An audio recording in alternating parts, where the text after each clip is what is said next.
یوسف اور محمد کے لیے۔ میں 11 مارچ کو پیرس سے لاہور کے لیے روانہ ہوا۔ ترکش ایئر لائن کی فلائٹ تھی۔ استنبول میں اس دن برفانی طوفان آ گیا اور فلائٹس کا شیڈیول درہم برہم ہو گیا۔ ہماری فلائٹ پیرس سے لیٹ روانہ ہوئی تھی۔ یہ جب استنبول پہنچی تو لاہور کی فلائٹ روانہ ہو چکی تھی۔ میں پریشان ہو گیا اور پریشانی میں ترکش ایئر لائن کے ایک ڈیسک سے دوسرے ڈیسک مارا پھرنے لگا، لیکن کوئی میری بات سننے کے لیے تیار نہیں تھا۔ 2 گھنٹوں کی مارا ماری اور 11 ڈیسکوں کی خواری کے بعد اگلے دن کی فلائٹ ملی، اور وہ بھی اکانومی تھی۔ میں نے یہ آپشن قبول کر لیا۔ اب سوال یہ تھا میں رہوں گا کہاں؟ مجھے بتایا گیا ترکش ایئر لائن آپ کی رہائش کا بندوبست کرے گی، لیکن اس سے پہلے آپ کو امیگریشن کے پورے پروسیس سے گزرنا ہوگا۔ میں امیگریشن کاؤنٹر پر چلا گیا۔ مجھے بتایا گیا آپ کو امیگریشن سے گزرنے کے لیے ویزا چاہیے، اور ویزے کے 2 آپشن ہیں۔ آپ اسلام آباد ایمبیسی سے ویزا حاصل کریں یا پھر شینجن ویزے کی بنیاد پر آن لائن ویزا لے لیں۔ مجھے اب آن لائن ویزے کے لیے کمپیوٹر چاہیے تھا۔ بتایا گیا یہ آپ کو بزنس کلاس لاؤنج سے ملے گا۔ میں بزنس کلاس لاؤنج چلا گیا۔ مجھے وہاں بتایا گیا آپ کل جس فلائٹ سے جا رہے ہیں اس میں آپ کی بکنگ اکانومی میں ہے، لہٰذا آپ لاؤنج استعمال نہیں کر سکتے۔ میں نے انہیں پیرس سے استنبول اور استنبول سے لاہور کا پرانا بورڈنگ کارڈ دکھایا، بزنس کلاس کا ٹکٹ بھی پیش کیا، لیکن ان کا جواب تھا آپ بالکل درست کہہ رہے ہیں، آپ کے ساتھ زیادتی بھی ہو رہی ہے، لیکن پروسیجر از پروسیجر، ہم آپ کی کوئی مدد نہیں کر سکتے۔ پاکستان میں اس وقت رات کے 2 بج چکے تھے۔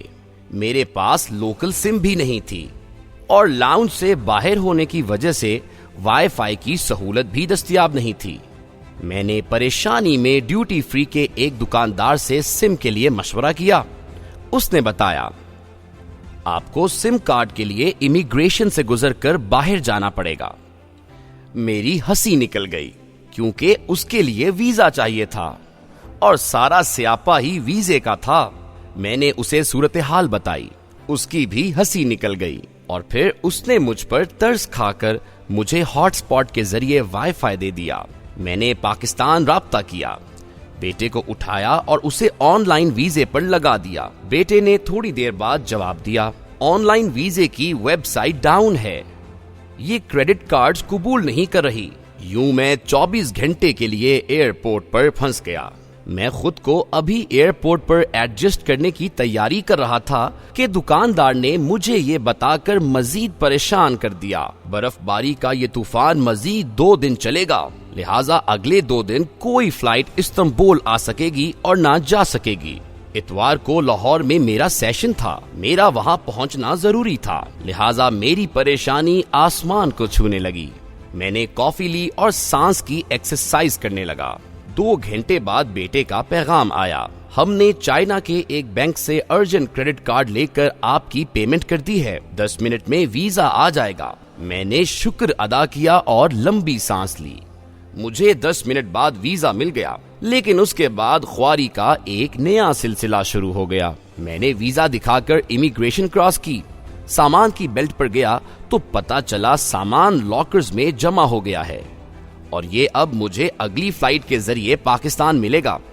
میرے پاس اس وقت شولڈر بیگ کے سوا کچھ نہیں تھا، اور اس میں بھی صرف چارجر اور کتاب تھی۔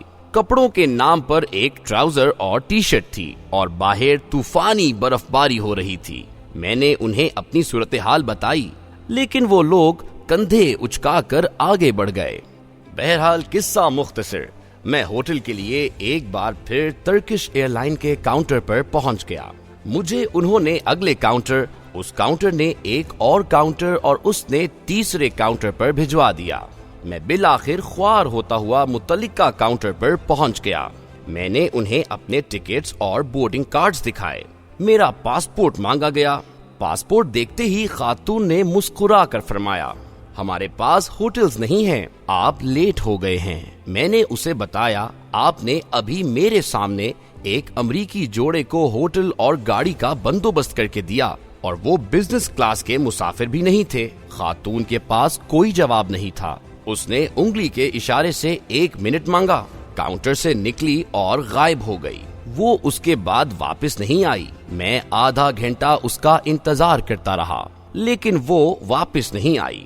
ہوٹل میرا استحقاق تھا، لیکن مجھے میرے پاسپورٹ کی وجہ سے وہ استحقاق نہ مل سکا۔ مجھے زندگی میں پہلی بار محسوس ہوا دنیا میں پاسپورٹ کا رنگ اور شہریت بہرحال اہم ہوتی ہے، اور برادر اسلامی ملک جیسا کوئی رشتہ نہیں ہوتا۔ کاؤنٹر پر سردی تھی، میں زیادہ دیر سردی برداشت نہ کر سکا۔ میں باہر نکلا، سم لی، موبائل آن کیا اور بیٹے کو دوسری بار جگا کر ہوٹل اور ٹیکسی کا بندوبست کیا۔ باہر گھٹنے گھٹنے برف تھی اور درجہ حرارت -7 تھا، اور میں عام لائٹ سے کپڑوں میں سکڑتا سسکتا ہوا ٹیکسی میں بیٹھا تھا۔ وہ رات اور وہ سفر عجیب تھا، لیکن میں تکلیف کے باوجود انجوائے بھی کر رہا تھا۔ کیوں؟ کیونکہ اس میں نئی لرننگ تھی۔ میں بہرحال ہوٹل پہنچ گیا۔ ساری رات برف باری ہوتی رہی۔ اگلے دن بھی طوفانی برف باری تھی۔ تمام فلائٹس منسوخ ہو گئیں۔ ہزاروں مسافر ایئرپورٹ اور شہر میں پھنس گئے۔ صبح ناشتے کے وقت میرے ساتھ ایک اور عجیب واقعہ پیش آیا۔ ہوٹل کا ایک ترکش ویٹر میرے پاس آیا اور میرا نام لے کر میرا حال احوال پوچھنے لگا۔ میں نے سوچا شاید اس نے ہوٹل کے ریکارڈ سے میرا نام لیا ہو، یا پھر میں پورے ہال میں واحد دیسی ہوں اور یہ اس انفرادیت کی وجہ سے میری طرف متوجہ ہو گیا ہو۔ لیکن اس نے ایک نئی کہانی سنا دی۔ اس نے بتایا، آپ 2 سال پہلے گروپ کے ساتھ اس ہوٹل میں ٹھہرے تھے۔ لوگ آپ کے ساتھ تصویریں بنا رہے تھے، آپ کوئی تقریر بھی کر رہے تھے اور لوگ وہ بھی غور سے سن رہے تھے۔ میں نے یہ بھی نوٹ کیا، آپ ہمارے عملے کے ساتھ بڑی محبت سے پیش آتے تھے۔ آپ نے پورے گروپ کو ویٹر کو بلانے، آرڈر دینے اور ان سے عزت کے ساتھ پیش آنے کا طریقہ بھی بتایا تھا۔ مجھے یہ سب کچھ اچھا لگا۔ میں نے اس وقت سوچا میں ڈیوٹی آف ہونے کے بعد آپ سے ملوں گا اور آپ سے گپ شپ کروں گا، لیکن آپ اس دن واپس چلے گئے۔ میں نے اس کے بعد آپ کا پروفائل نکال کر پڑھا اور مجھے آپ سے ملاقات نہ ہونے کا افسوس ہونے لگا۔ اس دوران جب بھی کوئی پاکستانی یہاں آتا تھا، میں اس سے آپ کے بارے میں پوچھتا تھا۔ میں 2 سال سے آپ کو فراموش نہیں کر سکا، اور آج میری آپ سے ایک بار پھر ملاقات ہو گئی۔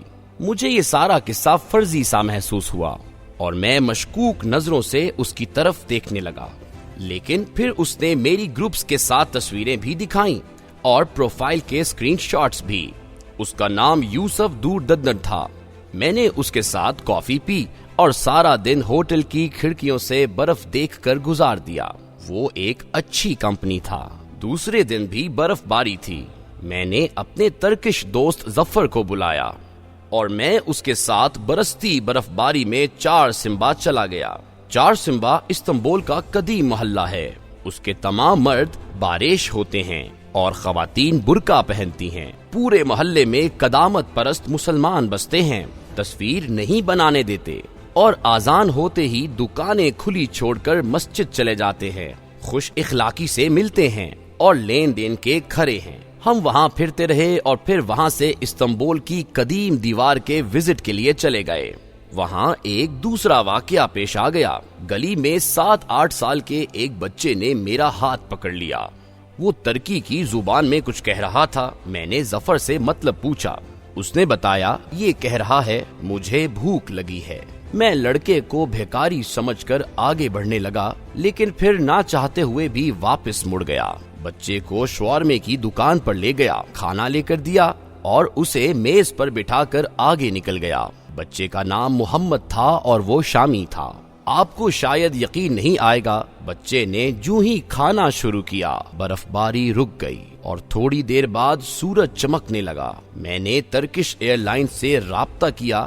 ان کا جواب تھا آج فلائٹ جائے گی، اور میں وہاں سے سیدھا ایئرپورٹ روانہ ہو گیا۔ یہ دونوں بظاہر انتہائی چھوٹے سے واقعات ہیں، یہ محض اتفاق بھی ہو سکتے ہیں، لیکن میں آج 2 ہفتے بعد جب بھی اپنے آپ سے پوچھتا ہوں میں لاہور جا رہا تھا، قدرت نے مجھے 2 دن کے لیے استنبول کیوں پھنسا دیا، تو یوسف اور محمد کا چہرہ میرے سامنے آ جاتا ہے اور میں بے اختیار سوچنے پر مجبور ہو جاتا ہوں، قدرت نے شاید یوسف کے ساتھ کافی پینے اور اس بچے کے ایک شاورمے کے لیے میرا راستہ بدل دیا تھا۔ استنبول میری سکیم میں تھا ہی نہیں، لیکن سکیم بنانے والے نے ساری ترتیب بدل کر مجھے یوسف اور محمد کی دہلیز پر لا کھڑا کیا، اور جو ہی یہ دونوں کام مکمل ہو گئے، بادل چھٹے اور فلائٹ کا نوٹیفیکیشن آ گیا۔ میں سائنسی ذہن کا پریکٹیکل انسان ہوں، لیکن یہ واقعہ مجھے روز بتاتا ہے اللہ نے رزق کو جگہوں اور ملاقاتوں میں پیرو رکھا ہے۔